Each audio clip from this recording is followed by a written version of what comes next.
Bismillahirrahmanirrahim. Assalamualaikum warahmatullahi wabarakatuh.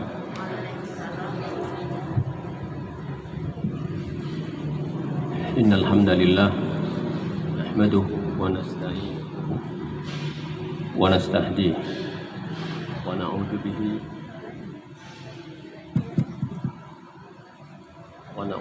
min syururi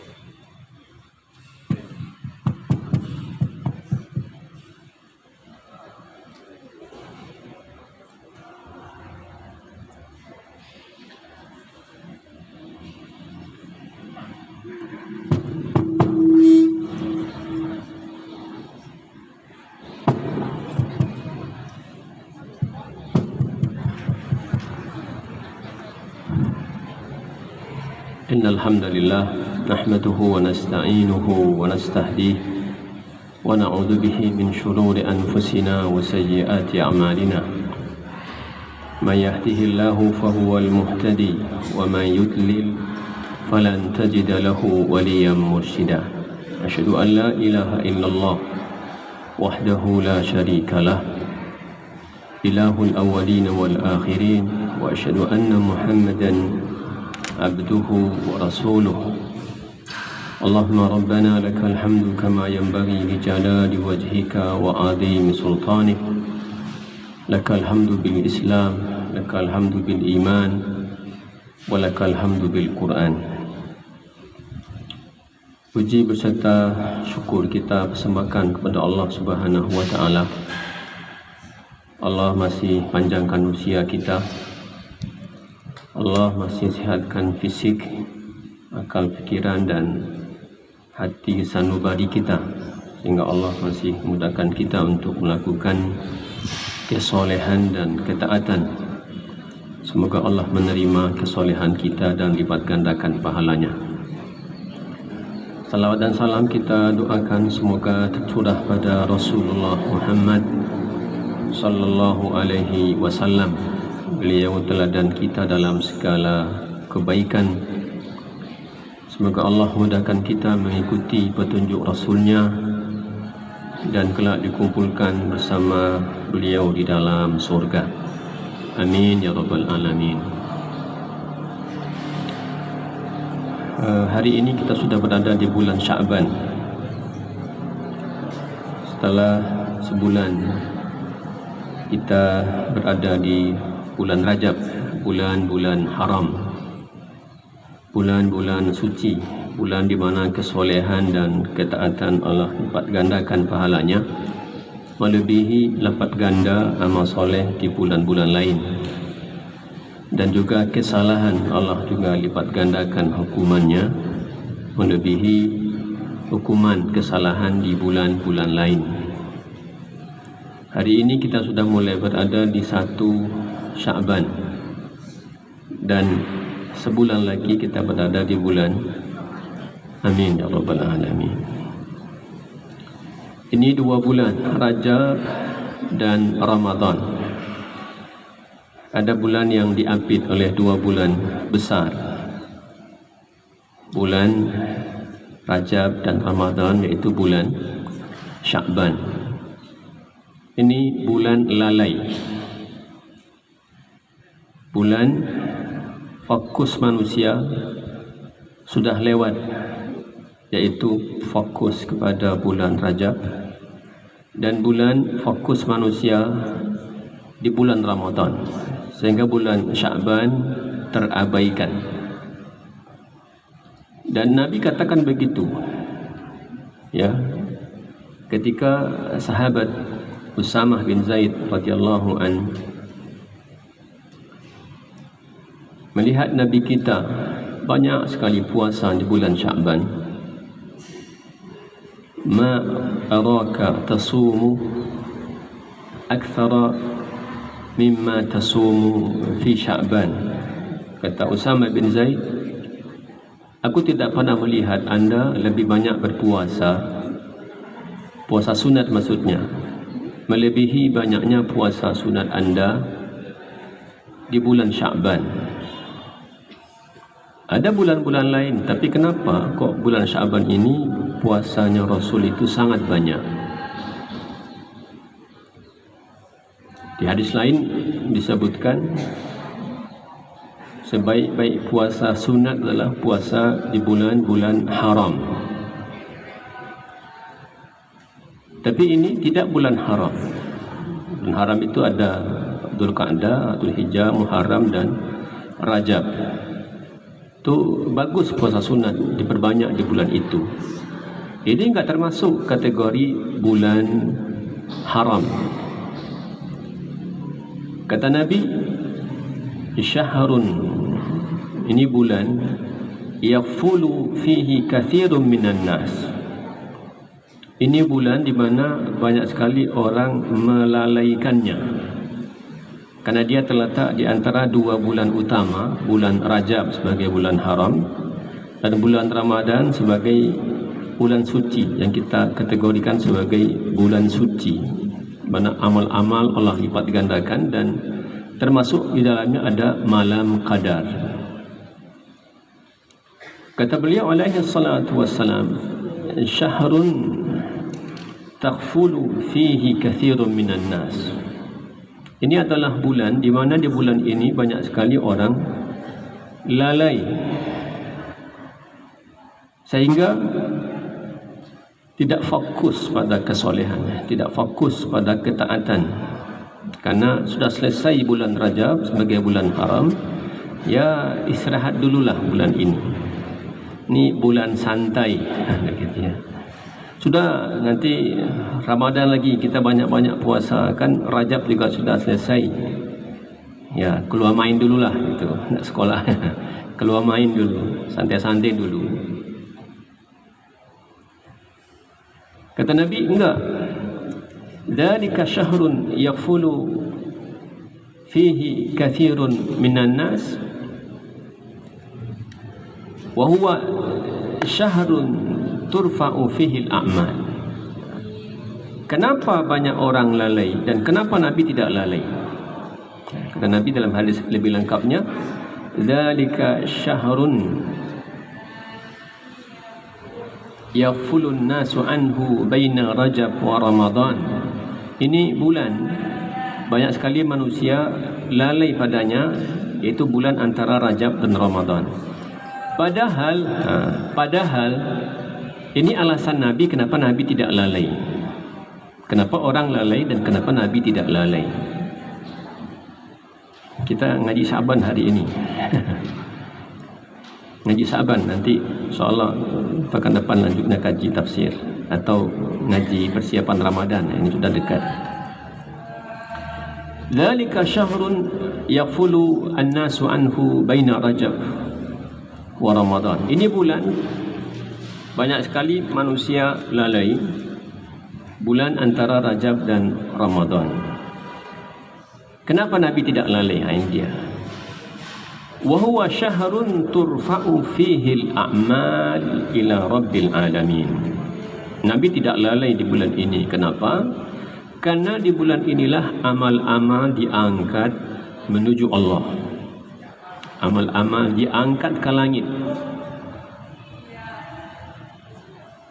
Ibu-ibu yang mulia, amal-amal itu diangkat oleh Allah ke langit. Ada yang sifatnya harian, ada yang sifatnya pekanan, ada yang sifatnya tahunan. Kalau harian itu pagi-pagi dan sore hari itu malaikat bergantian memberikan laporan. Makanya Nabi katakan setiap pagi dan sore itu ada malaikat yang terus berganti, bersif-sifan kerjanya malaikat itu. Ada yang malaikat bekerja di malam hari, ada yang bekerja di siang hari. Yang bekerja di siang hari itu dari pagi sampai asar. Dia tahu semua, dia dengar semua, dia catat semua. Nanti sehari dilaporkan kepada Allah setelah salat asar. Atau saat kita salat asar, malaikat naik. Kata Allah, kaifa taraktum ibadi? Gimana kamu tinggalkan hambaku? Gimana kalian dapati mereka?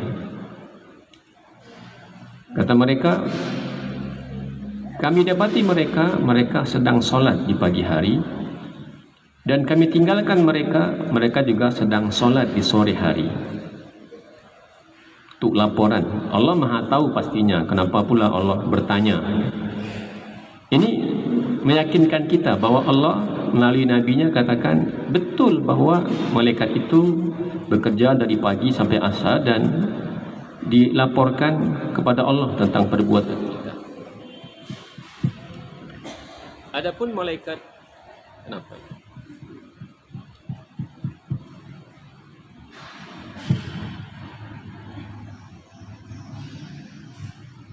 Adapun malaikat malam, dia bekerja dari asar, jadi naik yang malaikat siang atau ganti sama malaikat malam. Bekerja dari asar sampai subuh besok. Jadi begitulah. Dia datang, kita sedang solat, dan dia pergi, kita sedang solat. Itu artinya apa? Ya, amal kita dilaporkan, disetorkan. Ini si fulan hari ini kerjanya, si fulan hari ini kerjanya. Ada yang dilaporkan pekanan. Tapi kita ditanya, apa alasannya? Kenapa anda begitu rajin puasa Senin dan Kamis? Kata Nabi, itu amal diangkat pada 2 hari itu.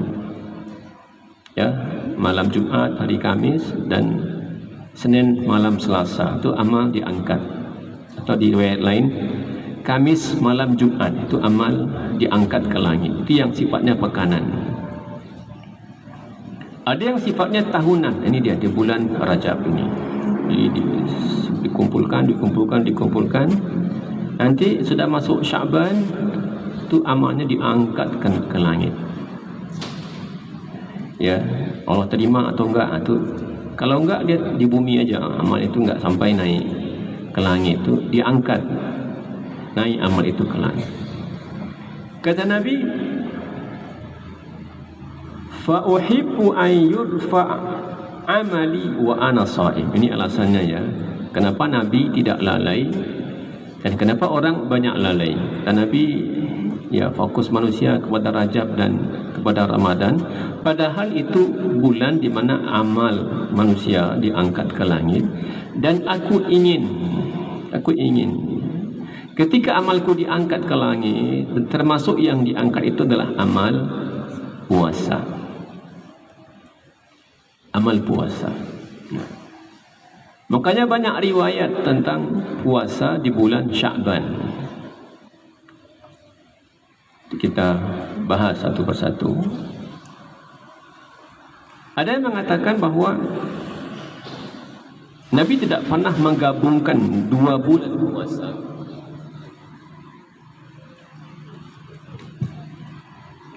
Saya nggak tahu nih kenapa.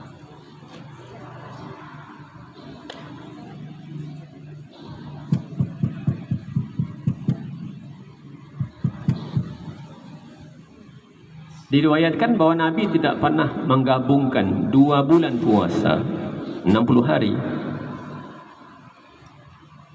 Tuh, kalau ada puasa 60 hari itu sebagian jadi masalah tuh. Kenapa puasa 2 bulan berturut-turut? Ya. Puasa 2 bulan berturut-turut itu dalam berbagai ayat disebutkan sebagai kafarat, denda. Ya. Itu denda, sehingga enggak ada puasa 2 bulan berturut-turut kecuali itu denda. Denda apa Ustaz? Banyak kesalahan yang dilakukan, di antara jadi bingung ya?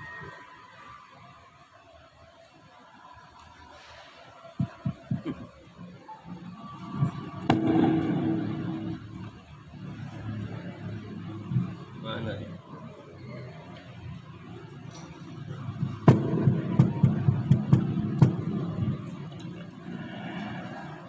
Ya, di antara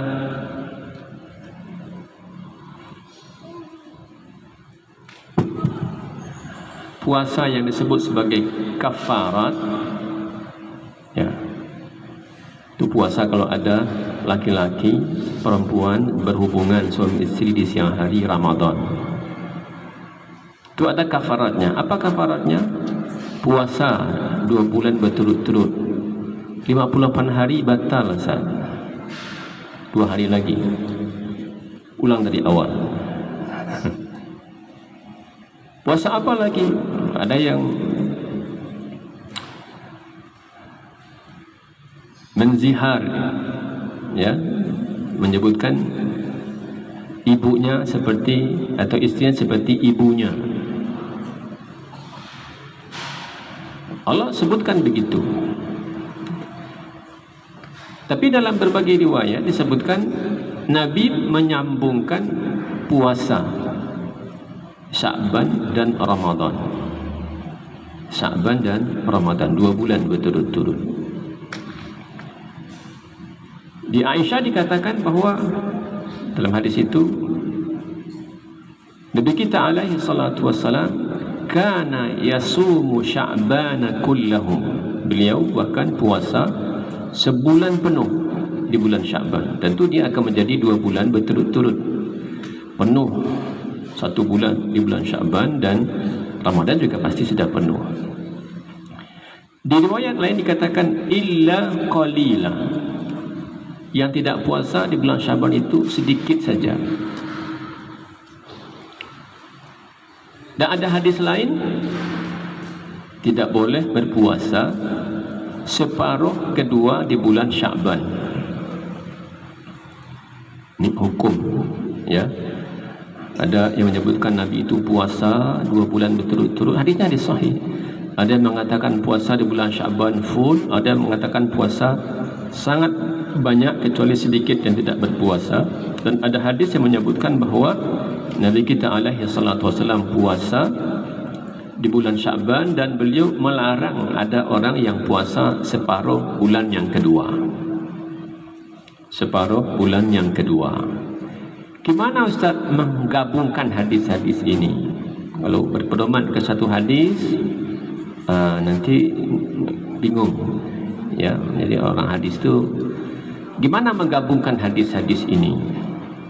Nah, jadi maksud dengan Nabi berpuasa full di bulan Sya'ban itu dijelaskan oleh Aisyah illa qalila, kecuali sedikit tidak puasa. Jadi full itu maknanya mayoritas, sedikit sekali yang tidak, ya, sedikit sekali yang tidak. Terutama kalau kita ingin mencontoh ini, kata Nabi, kalau di penghujung Sya'ban kita enggak pasti ini sudah masuk Ramadan atau masih Sya'ban. Kalau enggak pasti, maka jangan puasa, karena itu namanya puasa pada hari yang dikeragui, yaumasyak. Jadi kalau ada orang puasa, puasalah, tapi mungkin 29, 30 berhentilah. Mau puasa dari tanggal 1 sampai 28, ya enggak apa-apa. Nanti 29, 30 biar enggak masuk pada keraguan-raguan, niatnya niat puasa sunat atau puasa wajib. Puasalah. Jadi memungkinkan, ya, memaknai hadis berpuasa full itu dengan berpuasa mayoritas. Dan ambillah kalau ingin mengamalkan hadis ini dengan pengecualian 1 atau 2 hari di penghujung Sya'ban. Nah, ibu besok boleh mulai puasa, boleh hari ketiga, boleh keempat, boleh kelima, silakan. Kalau hari-hari biasa kita puasanya mungkin Senin dan Kamis, lalu tambah dengan Ayyamul Bid. Hari ini, bulan ini ada contoh dari Nabi boleh memperbanyak puasa melebihi, bahkan lebih dari puasa Nabi Daud. Karena hampir semua hari di bulan Sya'ban Nabi puasa. Lalu bagaimana Ustaz kalau hadis yang mengatakan bahwa tidak boleh berpuasa separuh Sya'ban yang kedua? Kan mungkin enggak pernah dengar hadisnya, enggak boleh. Kan sudah lewat bulan Sya'ban, sudah lewat separuh, gimana gitu. Hadisnya tidak boleh puasa setelah separuh pertama. Jadi separuh kedua enggak boleh lagi ada puasa. Ulama mengatakan bagi orang yang tidak terbiasa berpuasa, mungkin tidak Senin dan Kamis, tidak pula Ayyamul Bid, tidak pula puasa bulan Sya'ban, tiba-tiba di hari ke-16 dia pengen puasa sunat, hari ke-17 dia pengen puasa, 18, 19, 20 dia pengen puasa. Kata Nabi, itu yang tidak boleh. Tapi yang biasa dari awal, bahkan sebelum Sya'ban pun dia sudah biasa puasa Senin dan Kamis, sudah biasa puasa Ayyamul Bid, bahkan mungkin puasa Nabi Daud. Yang biasa begini silakan dilanjutkan. Kalau bulan Rajab kita mulai puasa Senin dan Kamis, nanti bulan Sya'ban silakan puasa walaupun setelah separuh pertama. Yang dijaga itu 1 atau 2 hari sebelum Ramadan, ya, memastikan ini Sya'ban atau sudah masuk Ramadan. Tapi yang tidak pernah puasa sebelumnya, ya sudah tertutup peluang untuk dia berpuasa sunat, ya, tertutup ya peluang bagi dia untuk puasa sunat.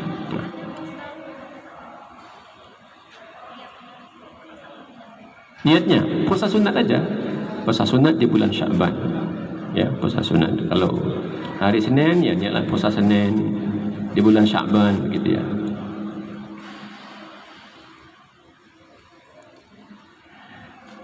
Nah, Sya'ban ini banyak kajiannya, ya, banyak kajiannya.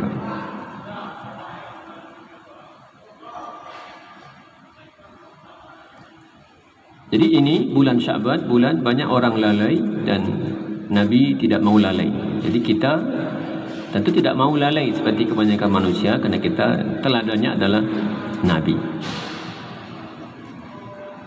Di bulan Sya'ban ada satu malam yang istimewa. Tapi istimewa dengan hadis Nabi, jangan diistimewakan. Ya, ada hadis Nabi mengatakan begitu, sehingga di luar itu ya jangan. Apa istimewanya? Dalam hadis yang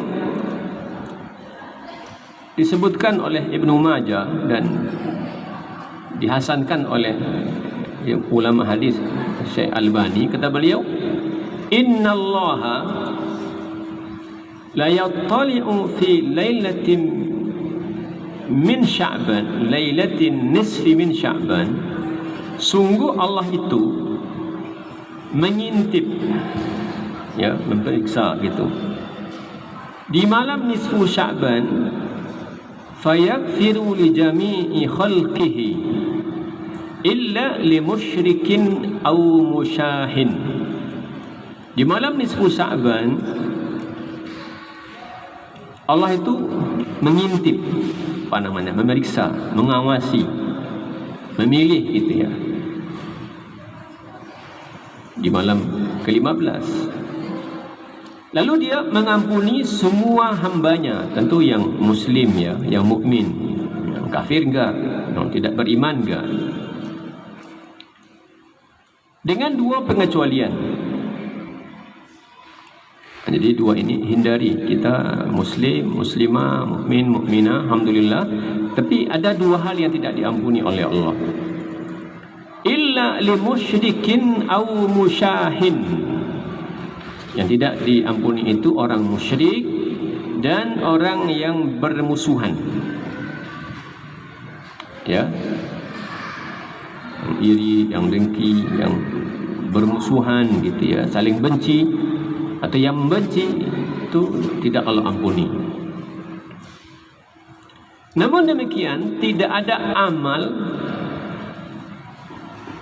yang dari Nabi yang mengkhususkan amal khusus di siang atau malam hari nisfu Sya'ban. Jangan pula dibuat-buat amal tertentu, ya. Normal saja, kalau kita biasa tahajud ya tahajud, biasa baca Quran ya baca Quran. Pokoknya tidak ada ritual khusus, amal khusus di malam nisfu Sya'ban. Tidak ada solat malam khusus malam nisfu Sya'ban. Enggak. Tidak ada puasa khusus di siang hari nisfu Sya'ban. Enggak ada. Malamnya itu malam Allah mengintip siapa yang patut dihormati, diampuni ya oleh Allah dengan dua pengecualian, musyrik dan orang yang memusuhi, membenci. Ya, itu tidak dapat jatah ini.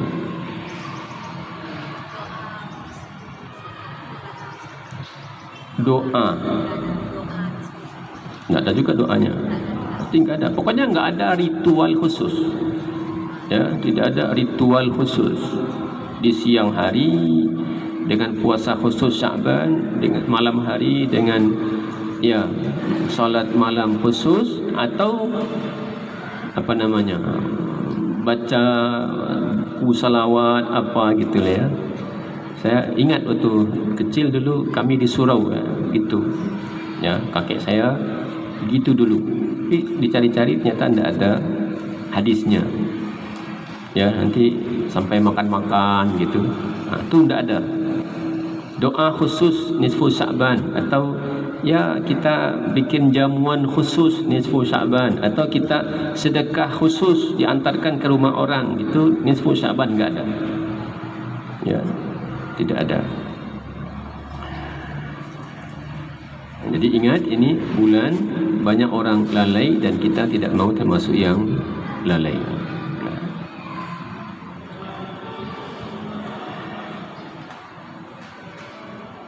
Kenapa Nabi banyak puasa di bulan Sya'ban? Ibnu Rajab mengatakan rahimahullah, siyamuhu katamrin ala siyami Ramadan.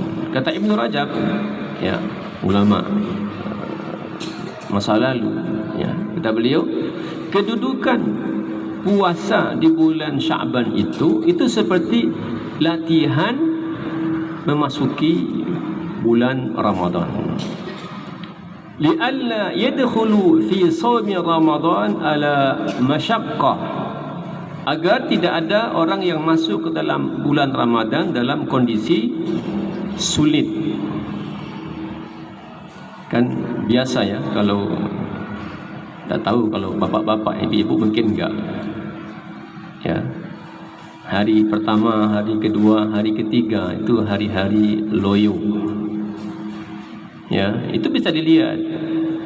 Kalau masjid ini, cobalah lihat nanti. Hari-hari pertama, habis zuhur tu terkapar di masjid. Ya. Ni nanti berubah fungsi ni. Jadi kuburan massal. Sementara waktu, setengah jam. Habis zuhur terkapar.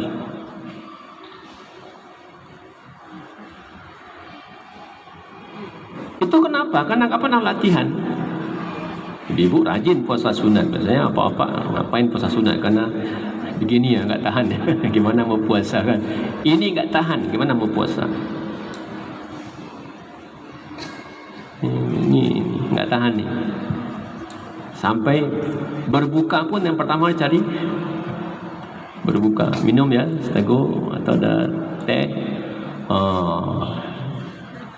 Diheran kadang-kadang siang hari menahan yang halal. Ini halal, air biasa halal, bakwan halal, ya, gorengan halal, nasi ayam tu halal, tu dia enggak mau. Enggak, saya puasa. Giliran berbuka dengan yang haram. Ngeri kan? Siang hari halal dia enggak mau, makan dia enggak mau, minum dia enggak mau. Giliran berbuka dengan yang haram. Nampak sedihnya itu. Nah, kenapa letih? Ya, kadang-kadang mata berkunang-kunang. Ya, mata berkunang-kunang. Ya, emosi tidak stabil. Apalagi saat sebelum berbuka. Kalau masih ribut sebelum berbuka, ni makanan sudah ada di sini ni kan. Masih ribut. Ni belum selesai, ni belum selesai. Ni dah saatnya berbuka, terdekat. Emosi. Dengan kawan juga begitu, dikit-dikit. Puasa ni. Hati-hati ya ngomongnya begitu. Emosi enggak stabil karena tidak pernah latihan. Makanya kata Ibn Rajab, posisi puasa Sa'ban itu seperti latihan memasuki puasa Ramadan, agar ketika dia masuk ke dalam Ramadan tidak dalam keadaan yang tadi itu, yang lesu, marah, ya loyo gitu.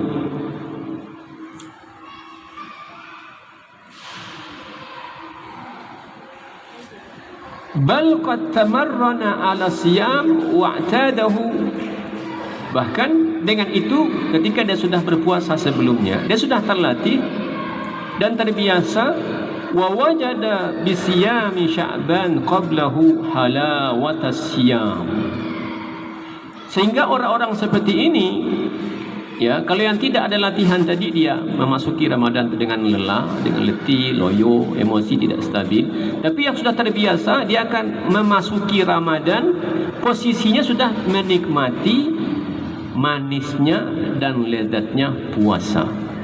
Jadi masuk Ramadan tu enak, kan sudah pernah latihan. Tapi yang tidak latihan, masuk Ramadan tu tersiksa. Penjara dia, ni nggak bisa, ini nggak bisa. Tapi sudah latihan, latihan. Kalau Senin saja sama Kamis, 8 hari sudah latihannya. Tambah dengan Ayyamul Bid, berarti 11 hari paling tidak dia bisa latihan di bulan Sya'ban. Ramadan masuk, dia nggak ada masalah. Sudah merasakan manisnya, lezatnya.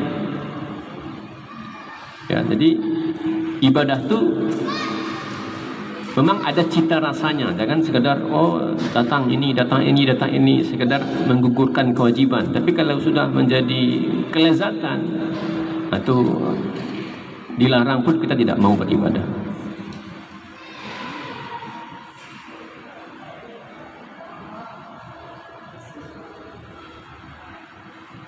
Dia juga katakan, Ibn Rajab rahimahullah, lima kana Sya'ban kal muqaddimah li Ramadan, karena posisi Sya'ban itu seperti muqaddimah, pemanasan, ya, bagi puasa Ramadan. Syuri'a fihi ma yushra'u fi Ramadan, karena itu disyariatkan di bulan itu apa yang disyariatkan untuk dijalankan di bulan Ramadan. Posisinya seperti latihan. Apa yang disyariatkan di bulan Ramadan, maka dianjurkan untuk kita praktekkan di bulan Sya'ban. Apa itu? Minas siyam, puasa. Sudah, berarti full puasa, sekarang sudah terlatih. Wa qira'atul Qur'an, dan membaca Al-Quran. Karena itulah ulama kita menyebut syahrul Sya'ban itu syahrul qurra. Kalau Ramadan syahrus siyam, kalau Ramadan bulan puasa. Sya'ban syahrul qurra, itu bulannya orang-orang membaca Al-Quran. Jadi apa yang disyariatkan di bulan Ramadan sangat baik kita mulai praktekkan di bulan Sya'ban. Agar apa? Tadi disebutkan, agar terasa lezat ibadah puasa itu ketika memasuki Ramadan, sehingga tidak seperti yang lelah, yang loyo, yang letih itu, tapi sudah merasakan nikmat puasa itu. Nah, maka apa yang disyariatkan untuk dikerjakan di bulan Ramadan sudah sepatutnya untuk ditunaikan di bulan Sya'ban. Apa saja itu? Minas siyami wa qira'atil Qur'an.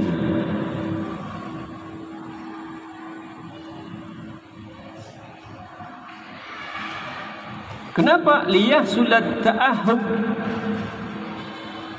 litalaqi Ramadan wa tartadun nufusu bidzalika ala ta'atir Rahman.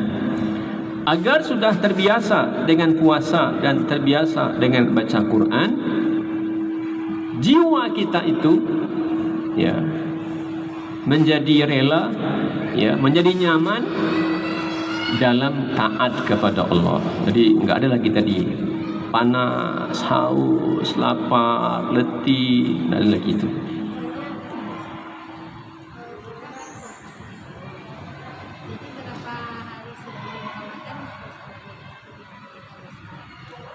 Ya, tadi yang dihindari kan cuma 1 hari sebelum Ramadan.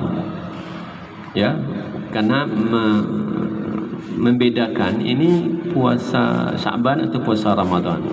Ini sudah masuk Ramadan atau masih bulan Sya'ban. 1 atau 2 hari selesailah. Ya, 1 atau 2 hari sebelum Ramadan selesai puasa Daud itu. Ya, selesai puasa Sya'ban.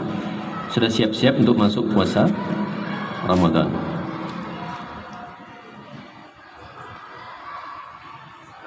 Tadi mati. Kecil tadi suaranya.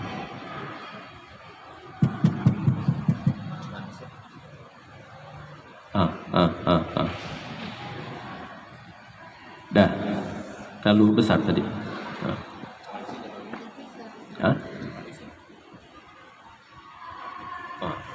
Siapa tadi nak naik kanan umur? Push. Senang kesentak. Tadi dengan kau sama dia boleh. Kasih sama. Ya, 1 atau 2 hari sebelum Ramadan berhentilah.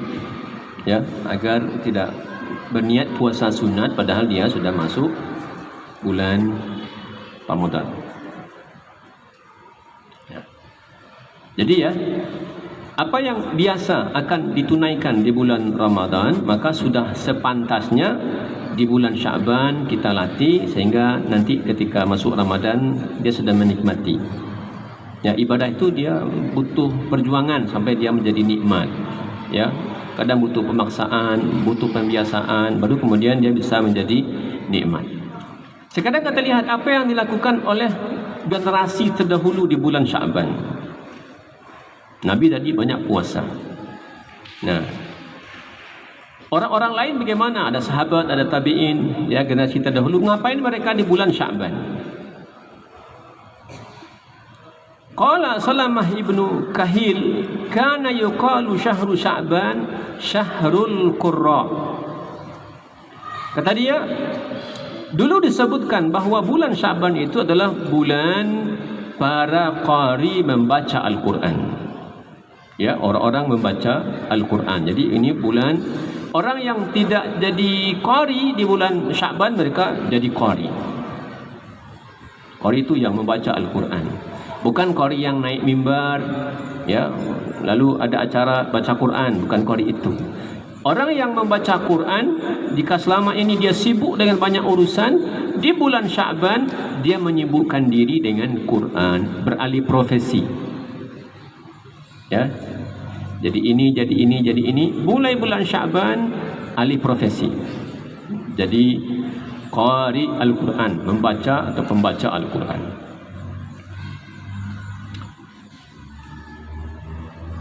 Wa kana Habib ibnu Abi Thabit idza dakhala Sya'ban, ya, ini orang masa lalu ya. Idza dakhala Sya'ban, bila Sya'ban sudah masuk, hada syahrul qurra, ini adalah bulannya para qari untuk membaca Al-Quran.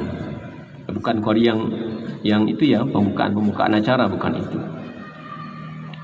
Bahkan ada wa kana Amru ibnu Qais al-Mala'i idza dakhala Sya'ban, ini pedagang, ya, pengusaha.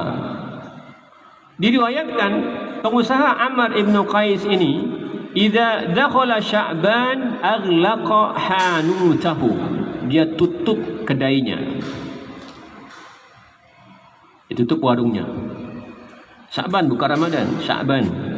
Mulai Sya'ban, kalau sudah masuk Sya'ban, aghlaqa hanutahu wa tafarraga liqira'atil Qur'an, dan memfokuskan dirinya untuk membaca Al-Quran.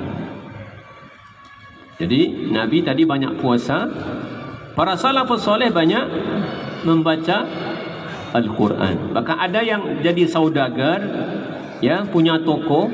Kalau sudah masuk Sya'ban, tokonya tutup, dia sibuk dengan Al-Quran. Ya, kalau orang kita tidak biasa berdagang, nggak biasa dagang itu, ya. Tapi karena Ramadan, hari panas, ini makanan pasti banyak orang butuh. Jadi beralih profesi jadi pedagang.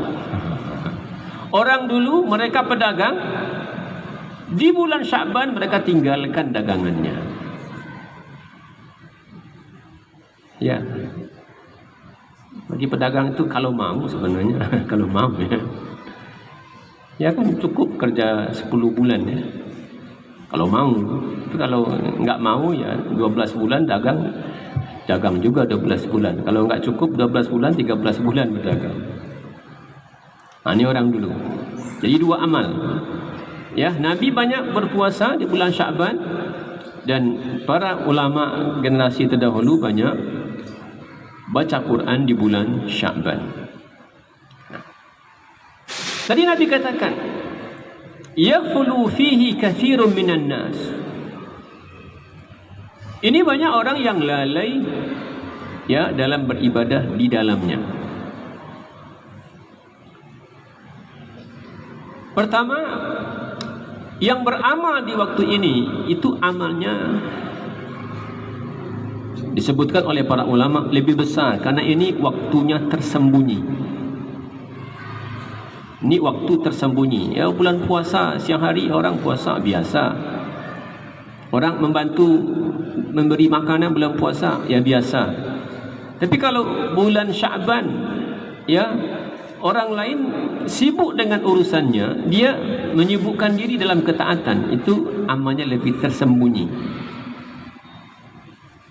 Dan amal yang tersembunyi itu lebih tinggi nilainya. Di sisi Allah lebih tinggi nilainya. Apalagi ini puasa ya. Puasa kan yang mengerti puasa kita dengan tidaknya kan hanya kita dan Allah. Karena itu Masya Allah, dulu para sahabat, para tabi'in menghindari sampai jangan ada orang yang tahu kalau dia berpuasa. Menghindarkan diri, jangan sampai ada orang tahu dia sedang berpuasa. Jadi ada suami dari rumahnya dibekali istrinya 2 potong roti. Pergilah ke warung, pergilah kerja, dibekali sama istrinya 2 potong roti. Ya, untuk makan, untuk bekal kerja di hari itu. Sampai di pasar, 1 roti dibagikannya ke orang lain. Ya, ini 2 roti dibagikan kedua-duanya. Istrinya pun nggak tahu dia sedang puasa.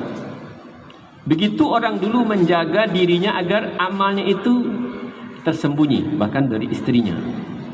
Setiap hari istrinya kasih dia roti. Di pasar dikasih 1. Ini ada 2 roti nih, kasih 1. Orang di pasar mengatakan, ini roti yang 1 akan dia makan nanti. Ya. Istrinya tadi mengatakan, ini bekal, pergilah kerja. Di pasar dikasih 1 sama orang. 1 lagi kata orang, ini pasti nanti dia makan. Padahal yang 1 lagi ini nanti dibagikan juga ke orang lain.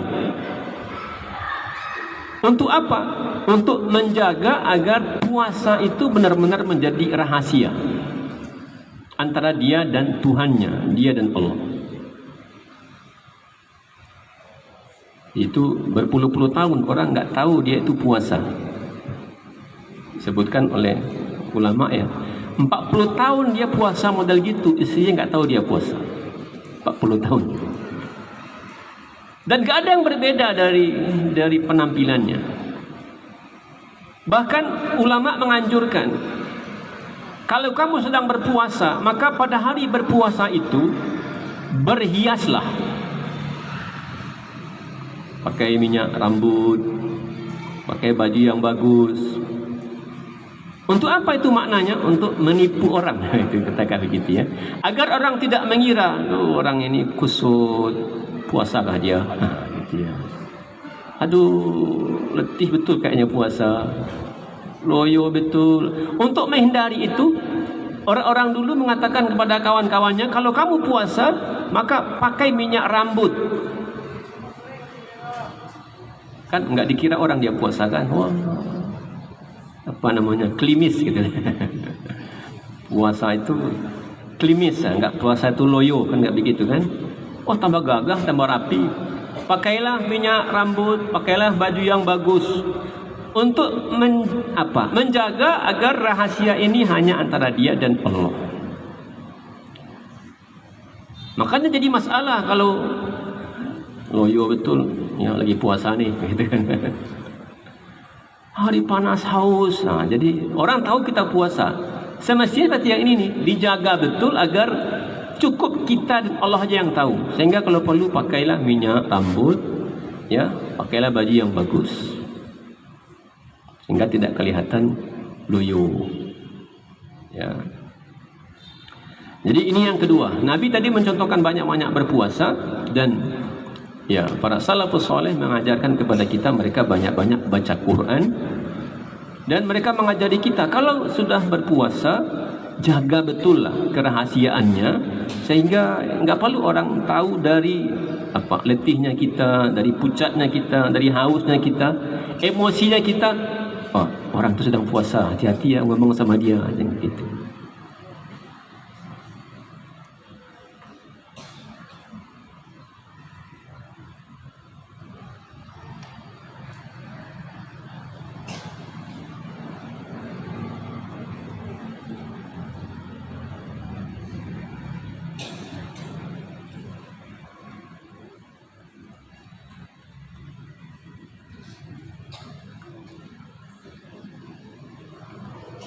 Nah,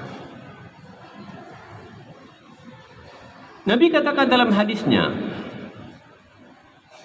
di bulan Ramadan tuftahu fihi abwabul jannah. Di bulan Ramadan terbukalah pintu-pintu sorga. Wa tughlaqu fihi abwabun nar, ditutup padanya pintu-pintu neraka. Ulama mengatakan ini di bulan Sya'ban pintu-pintu itu belum terbuka. Kena terbukanya kapan? Nanti di bulan Ramadan. Banyak maknanya. Memang betul pintu itu terbuka. Ada yang menyebutkan betul, ya, amal-amal soleh itu menjadi ringan untuk ditunaikan sehingga lebih besar peluang untuk masuk surga. Ya, ada yang menyebutkan pintu-pintu neraka itu asli memang tertutup. Ada yang menyebutkan, ya, peluang-peluang berbuat maksiat itu menjadi kecil sehingga orang enggan untuk berdosa. Dia terbuka nanti di bulan Ramadan. Di bulan Sya'ban pintu-pintu itu menghampiri kita, merindukan untuk diketuk. Nah, dia belum dibuka, tapi tolong ketuk. Ketuklah, nanti bukanya nanti, gitu ya. Ketuklah sekarang, tapi ketuklah. Belum akan dibuka. Apa maknanya kata para ulama? Di bulan ini sepantasnya juga kita untuk melatih, bukan sekedar baca Quran, bukan sekedar berpuasa, tapi amal-amal soleh semuanya yang sunat-sunat itu mulai maksimal kita tunaikan di bulan Sya'ban. Mulai, bukan hanya karena ketuk. Makanya orang bisa mengetuk pintu itu melalui apa? Melalui solat sunat. Pintu surga itu diketuknya pakai apa? Solat sunat. Melalui apa? Mungkin berzikir. Melalui apa? Mungkin bersedekah. Melalui apa? Mungkin silaturahim. Melalui apa? Mungkin dengan bertaubat.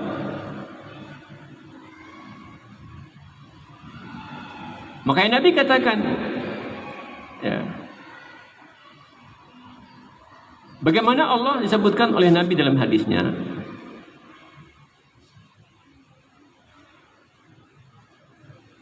bahwa amal yang paling Allah sukai untuk mendekatnya hamba kepada Allah, ya, amal yang paling Allah sukai dari hamba sebagai cara pendekatan hamba kepada Allah adalah dengan amal-amal fardu. Jadi Allah sangat suka kalau hambanya pengen mendekat kepadanya, dan paling suka dari kita oleh Allah itu adalah dengan amal-amal fardu.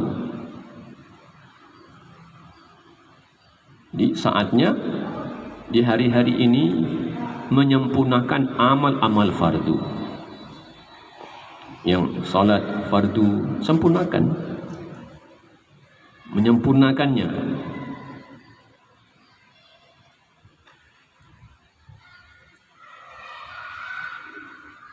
Jadi Allah yang Dia suka dari kita, kalau kita ingin dekat kepadanya, adalah dengan amal-amal fardu.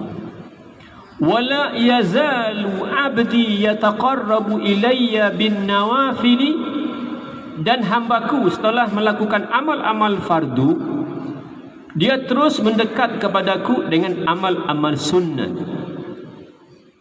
hatta uhibbahu, sehingga aku mencintainya. Jadi kalau Ramadan itu pintu-pintu sorga dibuka, maka di bulan Sya'ban pintu-pintu sorga itu mendekat, merindukan untuk diketuk. Ketuk pakai apa? Pakai salat sunat, ya, pakai puasa sunat, pakai apa? Tilawah, ya, pakai tahajud, pakai duha. Dibukanya nanti. Dan Allah suka kalau kita terus mengetuk pintunya, terus mengetuk.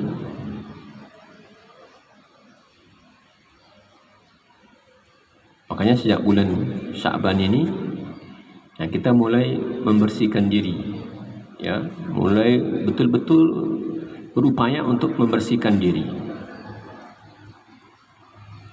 Ini Sya'ban, ulama menyebutkan ada banyak perumpamaan dari para ulama terkait dengan bulan Sya'ban. Satu, kata dia, Rajab itu bulan bertanam. Rajab itu bulan bertanam. Sya'ban itu bulan mengairi dan memupuk. Kasih pupuk. Kalau tidak ada yang ditanam, tidak ada yang dipupuk, maka tidak ada panennya. Di Rajab bulan bertanam, Sya'ban bulan memupuk, dan Ramadan bulan panen. Alhamdulillah, Rajab kemarin banyak sih puasanya, tapi Sya'ban ini enggak lagi. Ditanam tapi enggak dipupuk, maka panennya enggak banyak pasti. Ada yang menyebutkan Rajab itu seperti angin. Proses terjadinya hujan itu kan melibatkan angin. Lalu di situ ada awan. Di angin itulah yang membawa awan. Ramadan itu adalah hujan. Kalau tidak ada angin, ya, tidak ada awan, tidak ada hujan, ya, maka ini bulan kalau kita lalai, ya, tidak ada panen, tidak ada hujan, ya. Kalau panennya, ya bukan panen besar lah, ya, artinya ya gagal panen, adalah hanya sekadar penutup biaya operasional, biaya pupuk, biaya itu, tidak ada untungnya. Jadi mulai membersihkan diri, ya. Karena yang kotor-kotor itu tidak bisa ditumbuhi. Ya, orang kalau bertanam kan biasanya di tempat yang bersih. Nggak mungkin mau tanam ini rumputnya masih panjang, ini banyak semak, ini banyak belukar, gimana bertanam? Atau ditanam tadi semaknya masih banyak, belukanya masih banyak, ya enggak tumbuh juga dia. Dan begitulah perumpamaannya kesolehan kita. Kesolehan kita itu, ya, ketaatan kita itu. Kalau hati ini masih kotor, ya, belum bersih lagi, maka tidak mudah melakukan kesolehan, enggak mudah.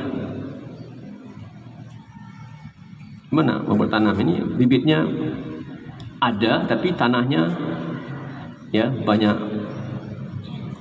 semak, banyak belukar, enggak bisa ditanami. Nah, di bulan ini kita bersihkan sehingga ketika sudah bersih, jadi penghalang yang paling besar. Kenapa enggan untuk beramal soleh itu? Tidak ada yang lebih besar melebihi penghalang yang disebut dengan dosa. Tidak ada penghalang yang lebih besar dibandingkan dengan dosa. Orang sakit masih bisa sholat, ya. Fisiknya sakit nih, masih bisa dia sholat. Tapi kalau hatinya yang sakit, sekuat apapun dia nggak sholat. Ya, nggak apa-apalah. Mudah-mudahan sembuh puasa ini, kita bikin sembuh. Sakit-sakit dikit, dia puasa juga. Pilek-pilek, batuk-batuk, demam-demam, coba. Bisa juga. Tapi orang sehat fisik tapi hatinya sakit, nggak sanggup dia. Maka tidak ada penghalang yang lebih berat. Kenapa orang kemudian enggan untuk taat kepada Allah? Dosa. Tidak ada yang lebih berat dibanding itu. Ini kotor di sini. Makanya Masya Allah itu jadi kalimat yang tidak mudah ya ditemukan oleh sembarangan orang. Sehingga Utsman katakan, "Lau tahurat qulubuna lam tashba' minal Qur'an." Ini tulisan yang layaknya ditulis dengan tinta emas. Enggak semua orang bisa mengungkapkan kata-kata seperti ini. Kalaulah hati kita bersih, kalau hati kita bersih di dalamnya ini, lam tashba' minal Qur'an, dia pasti tidak pernah puas dengan Quran. Iya kan? Kalau hati kita bersih, kalau matanya kabur, dia ambil kacamata. Kalau takut dia nanti haus, dia ambil gelas minum, lalu taruh minum dekat. Yang ngaji. Semua penghalang itu dia sudah antisipasi. Ya, dia antisipasi. Oh enggak, saya sudah wajibkan sehari itu mesti sekian juz. Kalau belum, saya belum tidur. Iya, dia kalau belum terkabulkan, dia belum tidur. Tahurat, hatinya bersih. Begitulah semua ketaatan, bukan hanya Quran, semua ketaatan. Kalau hati kita itu bersih, itu ringan. Ya. Kabur matanya, dia cari kacamata. Kenapa? Ini lebih kecil tulisannya. Ini kan lebih kecil tulisannya kan? Iya kan? Ambil kacamata mama lah. Gak nampak nih. Lebih kecil. Ketika sudah dapat,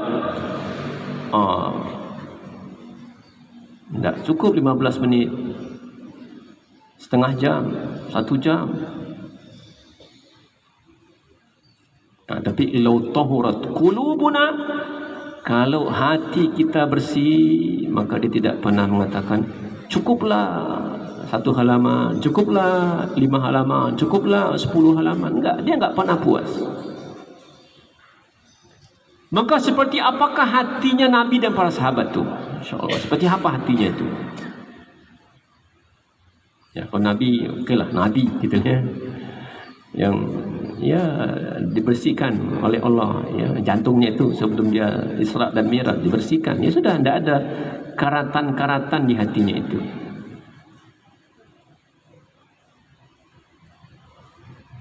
Kan tidak masuk logikanya, sulit tuh. Gimana? Diriwayatkan ada orang bisa khatam Quran 1 kali sehari. Tuh kan kita katakan kan begitu aja tuh kan bisanya kan ya. Iya, itu terjadi. Ya, terjadi. Dan bukan hanya dulu, zaman sekarang pun masih ada. Zaman sekarang pun masih ada. Masih ada. Ya. Di Mesir tuh ada tuh. Ya, salat tarawih 1 malam dengan 1 Al-Qur'an. Dulu pernah Utsman bin Affan radhiyallahu an salat malamnya dengan 1 rakaat dengan 1 Al-Quran. Gimana caranya? Ya beda. Kalau orang hafal tu beda dibandingkan dengan orang enggak hafal. Ya, bisa jadi kita yang enggak hafal ini baca Quran mungkin ya 1 juz butuh waktu 40 menit. Tapi orang kalau hafal Quran mungkin 12 menit selesai dia sama dia baca Quran 1 juz tu. Tidak banyak yang sanggup. Iya, mana berdiri ya dari jam 8 sampai sebelum sahur. Tidak. Siapa yang sanggup? Apa rahasianya? Kebersihan hati. Kebersihan hati. Lau tahurat qulubuna lam tashba' minal Qur'an. Itu. Ya, itu. Nabi dia bersih, hatinya bersih. Ya, sahabat juga hatinya bersih. Nah kita kenapa begitu? Banyak ya, banyak yang kita makan, kadang-kadang yang kita pakai, kadang-kadang ya, yang kita dengar, yang kita lihat, yang kita bicarakan, yang kita kerjakan, sehingga membuat hati sanubari, jantung kita itu ya, hati sanubari itu kotor. Kan Nabi katakan satu dosa yang kita lakukan, nukitat fi qalbihi nuktah sauda. Satu dosa yang kita lakukan itu membuat 1 bintik hitam ya di hati sanubari kita. 1 kecil sebesar apa? Katakanlah kecil itu sebesar jarum. Kan kecil itu. Tapi kalau rutin tiap hari 10 tahun, 20 tahun, 30 tahun. Itu kotor ya. Maka seriuslah membersihkannya dengan serius bertaubat. Sinilah. Tadi ada begitu, tu tidak lagi tu. Tapi ingat ya, jangan cerita sama yang lain ya. Tidak lagi tu. Tidak, diajak pun enggak. Ya, yang di pikirannya, yang di hatinya, telinganya, yang di mulutnya. Kalau sudah bersih itu ringan. Ya, ringan. Ada orang jalan kaki pergi ke Mekah itu ringan bagi dia. Hatinya bersih. Jalan kaki ke Mekah. Ya. Ribuan kilo dia jalan kaki ke Mekah. Ringan bagi dia, kan hatinya bersih. Tapi kalau orang hatinya kotor, ngapain sih capek-capek gitu kan? Ngapain? Nah. Maka termasuk tuh salatnya. Di mana salat tarawihnya nanti? Situ aja lah. Kenapa? Cepat selesainya. Tuh hati kita, masalah tuh hati kita tuh. Karena kalau hati sehat, dia mau yang panjang. Gitu kan? Kalau hati kita sehat, bagus bacaannya, enak didengar, tajwidnya, lama nggak apa-apa.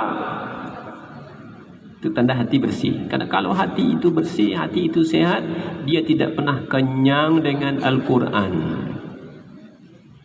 Nggak paham isinya, iya nggak apa-apa, nggak paham isinya itu. Tapi hati yang bersih itu, tuh enaknya ya. Masuk yang merindukan azan. Ibu kalau di rumah azan Masjidil Haram itu kan apa? Enak sekali mendengarnya, enak sekali.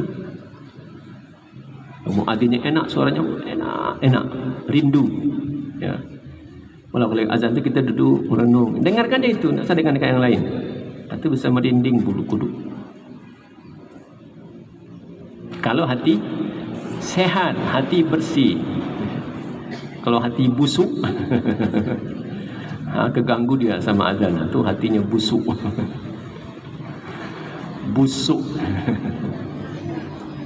Ya, itu kan hati busuk tuh. Terganggu dengan orang ngaji, terganggu dengan ceramah. Ya, seolah-olah kalau orang ceramah itu dia yang dikritik. Enggak, orang enggak nyampaikan, enggak tahu orang tentang dia. Orang hanya baca Quran, orang hanya baca hadis. Enggak usah besar-besar. Nah, ini ada bagian terbaru. Apa yang terbaru? Ustaz, para ulama disertifikasi. Jadi dapat sertifikat. Cukuplah Allah jangan kasih sertifikat ya. Kalau enggak ada sertifikat, enggak boleh tampil di sini. Kasihan. Jadi ingat ya, Sya'ban. Ya. Jadi kita ukur. Jadi kalau belum bersih, termasuk yang tadi itu, nanti sampai nisfu Sya'ban kata Nabi. Nisfu Sya'ban itu saatnya Allah mengampuni semua hambanya yang beriman kecuali yang musyrik dan yang membenci, yang memusuhi. Carilah siapa yang kita benci, siapa yang kita musuhi. Ya, dengan siapa kita tidak bersegur sapa, dengan siapa kita kemarin blokir HP-nya. Blokir HP. Blokir itu maknanya kita memutus silaturahim. Ibu blokir itu memutus silaturahim. Ala pangkala, terserahlah, saya sudah maafkan, saya maafkan. Karena ada sahabat, masya Allah, amalnya nggak banyak amalnya, tapi modalnya adalah pada hatinya. Sayati alaikum rajulun min ahlil jannah, kata Nabi. Di orang-orang hatinya bersih itu disebut oleh oleh Nabi dalam bagi hadis, hatinya seperti hati burung. Burung tuh nggak ada yang cemburu, nggak ada yang kesal, nggak ada yang marah gitu sama kawan-kawannya itu, nggak ada. Begitulah hatinya. Laki-laki ini amalnya biasa aja, nggak lebih dibandingkan sahabat-sahabat lain, bahkan mungkin lebih minim dibandingkan dengan sahabat-sahabat lain. Tapi Nabi katakan, sayati alaikum rajulun min ahlil jannah, sebentar lagi akan lewat di depan kalian laki-laki calon penghuni sorga. Orang-orang menduga laki-laki ini adalah Abu Bakar. Abu Bakar kan luar biasa kan imannya, ya. Di mana Abu Jahal, ya, ketika mendapat info dari Nabi bahwa Nabi pulang Isra dan Mi'raj, lalu ceritakan kepada Abu Jahal. Ini cerdasnya Nabi, biar kalau sudah disampaikan ke Abu Jahal tu Nabi tidak perlu sampaikan ke yang lain-lain lagi. Karena yang paling besar permusuhannya itu kan Abu Jahal. Pasti Abu Jahal tidak akan diam kalau mendengar ini. Bla bla bla. Padahal Nabi sudah diingatkan oleh Ummu Hani, sepupunya. Diam, jangan ceritakan. Nanti kalau kamu ceritakan nanti jadi masalah. Karena ya kan dari Masjid Haram ke Masjid Aqsa itu jaraknya 1239 kilo. 1239 kilo, hampir sama jaraknya Padang Jakarta. Sekarang 2 jam Padang Jakarta. Dulu sebulan pergi, sebulan pulang. Jadi rata-rata satu hari itu onta atau kuda itu bisa berjalan cuma 40 kilo.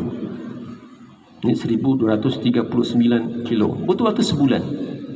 Itu terus naik sampai lagi sebelum subuh. Ummu Hani katakan ini seperti orang gila, tapi jangan ceritakannya. Nabi dia cari orang yang paling benci, yang nanti akan menjadi provokator, ya, akan menjadi penyampai informasi sehingga ke semua orang dia sampaikan. Muhammad sudah gila, Muhammad sudah gila, Muhammad sudah gila. Jadi dia sudah jadi suruhan Nabi secara gratis. Tak perlu Nabi sampaikan, tak perlu bayar orang. Ya, cukup Abu Jahal aja yang menyampaikan itu. Yang pertama dia cari itu Abu Bakar, dengan harapan kalau Abu Bakar tumbang, tidak percaya sama Nabi, pastilah orang-orang lain juga akan tumbang, tidak percaya dengan Nabi. Abu Bakar raja yang begitu dekat dan begitu kuat, begitu setia bersama Nabi, sekarang dia tumbang, nggak mau beriman kepada Nabi.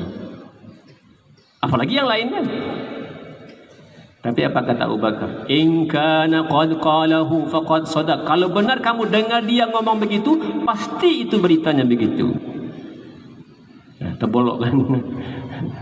Kecoh dia mengira tadi Abu Bakar itu pasti tidak akan mempercayai Nabi, tapi kata Abu Bakar, kalau betul kamu dengar begitu, pasti itu beritanya.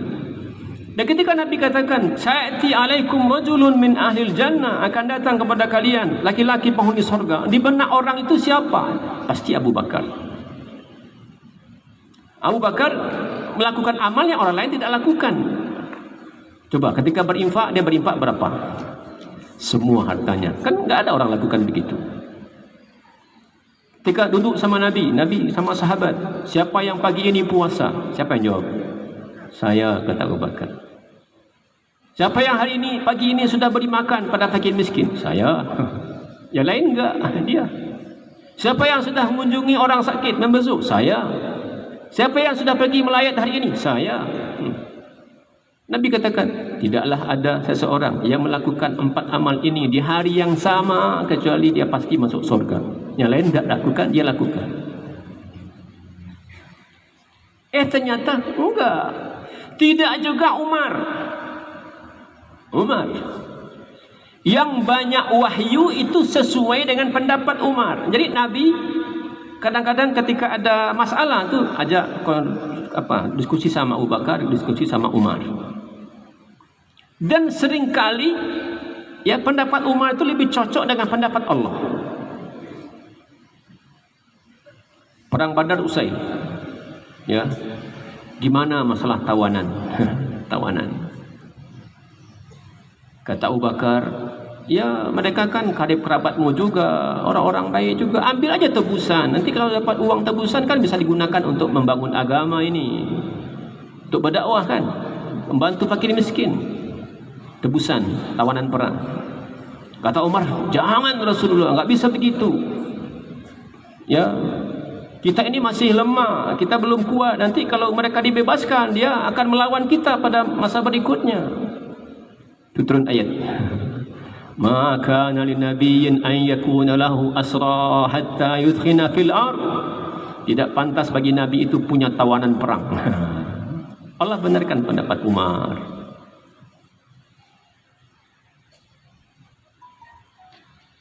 Dia bertanya, ini khamar ni kemana? Khamar ni kemana? Khamar ni kemana? Allah, ini. Ketika berinfak, agama ini butuh uang. Selama ini kata Umar, ya, aku selalu dikalahkan oleh Abu Bakar dalam berkontribusi secara material, dalam memberi sedekah, membela agama ini. Aku selalu ketinggalan sama Abu Bakar. Sekarang aku kalahkan dia. Aku sumbangkan separuh kekayaanku untuk agama. Separuh. Kalau dia punya uang 1.500.000.000 untuk agama. Akhirnya ketahuan Abu Bakar justru semuanya. Tak bisa dikalahkan. Tidak juga Utsman. Yang lewat tadi itu enggak juga Utsman. Umar enggak, Utsman enggak. Utsman tu Masya Allah amalnya. Itu yang tadi tu. Kalau lagi solat 1 rakaat dengan 1 Al-Quran. Kalau berinfak, berapa infaknya? Itu Madinah dalam keadaan sangat sulit. Paceklik. Ya, krisis. Itu dia bawa 100 ekor unta. Lambung unta kiri kanan tu penuh oleh sembako. Ibu pernah enggak kemarin ketika minyak goreng langka? Ada enggak ketemu orang bagi-bagi minyak goreng gratis? Kan enggak ada kan? Di Indonesia enggak ketemu. Yang ada adalah menyembunyikan. Sini 8 ton, sini 14 ton, sini 24 ton, menyembunyikan. Itu praktek Yahudi tu begitu tu. Utsman datang ke pasar, 1000 ekor unta yang kiri kanannya itu penuh oleh sembako. Ditawar oleh orang Yahudi. Karena yang namanya pedagang pasti untung kan. Ini kalau ada barang pasti untung. Saya bayar ya 1, 2. Jadi modal 1 saya bayar 2 kali lipat. Kecil kata Umar. 3, enggak. 5, enggak. Kata dia orang Yahudi ini, ketahuilah kami dah orang yang paling mahal dalam membeli. Kalau kamu enggak mau jual sama kami, tidak ada yang akan mau membeli daganganmu. Ada kata dia. Sudah ditawar sama orang ini 1 kali 10 atau 1 sampai 700 kali lipat. Kata Umar, ini semuanya aku bagikan. Semuanya aku bagikan. Dalam kondisi krisis, saatnya orang bisa dapat untung. Kan bagi orang asal ada, dibeli kan, asal ada. Minyak goreng itu asal ada, mau 20.000 orang beli juga. Asal ada. Apa dipatok-patok gitu kan, patok-patok. Masalahnya kalau nggak ada, itu jadi masalah. Dia kita butuh nasi. Berapapun harga beras kan kita beli kan. Repotnya kalau nggak ada, itu jadi masalah. Ternyata yang datang itu bukan juga Utsman bin Affan, bukan juga Ali yang mempertaruhkan nyawanya untuk agama. Saat hijrah, Ali, saya dapat perintah nanti malam tu pergi meninggalkan ini tempat. Tolong ya, kamu kelabui orang kafir itu, nanti saya pergi, kamu tidur tempat tidur saya itu. Tahu tantangannya? Apa tantangannya? Mati.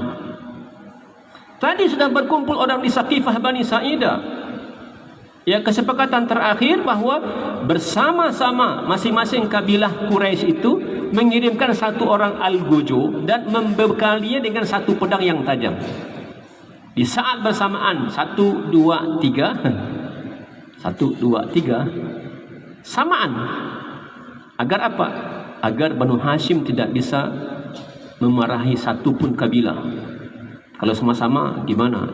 Paling-paling kita diminta membayar dia 100 ekor unta. Ya sudah, kita iuran saja. Itu tantangannya. Kata Ali, pergilah. Dia tidur di situ. Dan tantangannya adalah kematian. Yang lewat itu juga bukan Ali. Ketika melihat ini orang biasa, Abdullah bin Umar bin Amr bin Al-As, ada perasaan takjub. Sehingga pengen tahu apa amal spesialnya. Sehingga orang ini, dia masih di sini tapi sudah jadi penghuni sorga. Sama ya. Jibril datang menghadap Nabi. Jibril, ini bukan saatnya datang. Ada apa? Info baru. Infonya apa? Aku datang sengaja menyampaikan salam dari Allah. Untuk siapa? Untuk Khadijah. Allah titip salam untuk Khadijah. Sampaikan pesan dari Allah kepada Khadijah. Allah sudah siapkan satu istana di sorga untuk Khadijah. Di istana itu tidak ada lelah, tidak ada kebisingan, tenang dan nggak ada capek di situ. Orangnya masih di sini.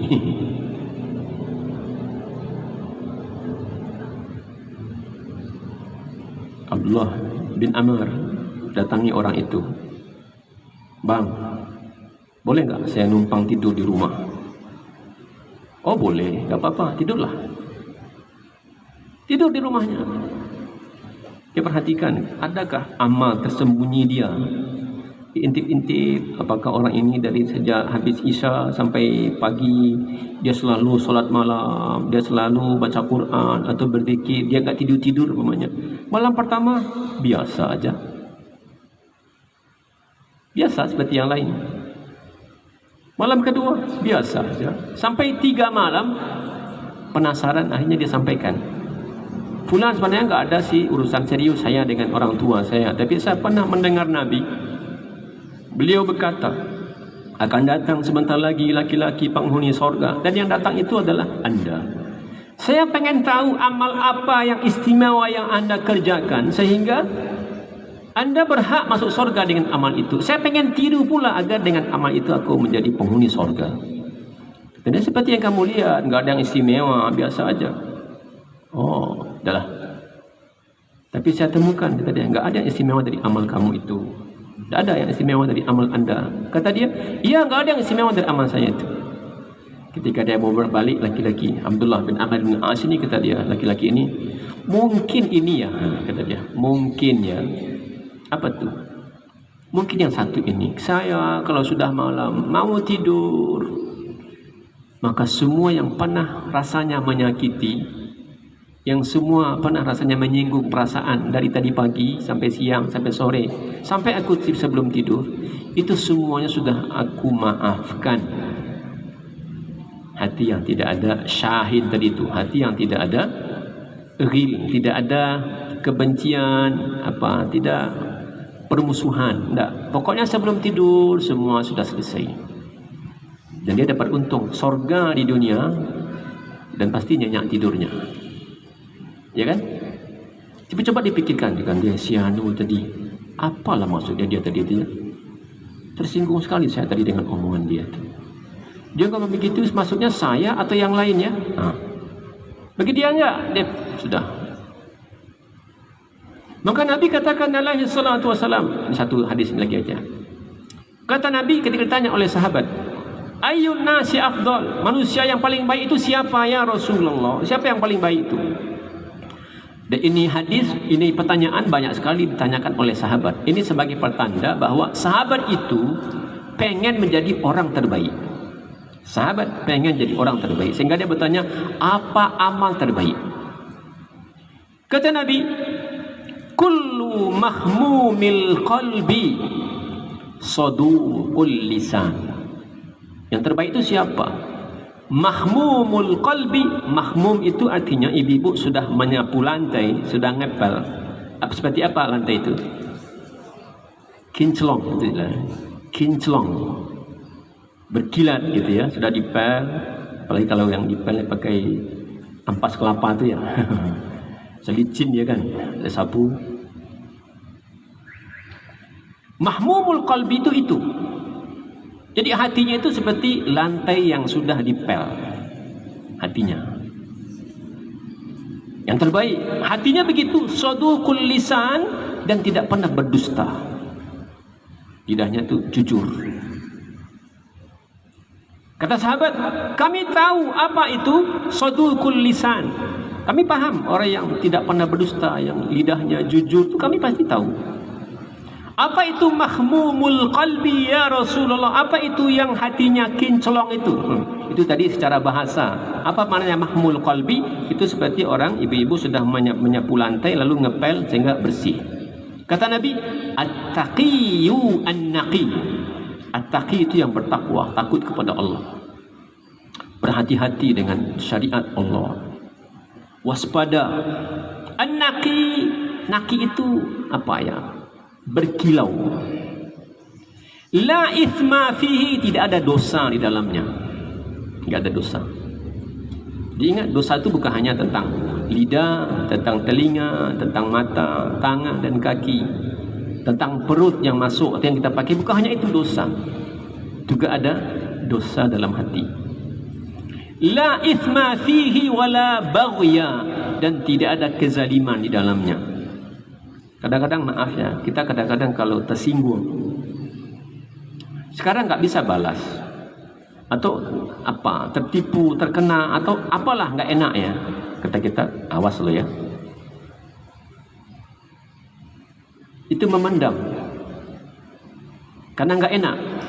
Awas nanti, cari balasnya. Orang ini nggak ada. La ithma, tidak ada dosa-dosa dalam hatinya dan tidak ada kezaliman. Jadi kalau dia pernah tersakiti pun dia nggak pernah memikirkan bagaimana membalasnya. La ghilla, tidak ada ghil yang kita sebutkan ya. Tidak ada cemburu dalam hatinya. Kapanlah saya punya tas seperti ini ya? Kapanlah ya saya punya sepatu seperti ini ya? Orang itu mobilnya bagus, kapan ya saya dapat seperti itu? Atau kok dia bisa ya punya ini ya? Itu tidak ada.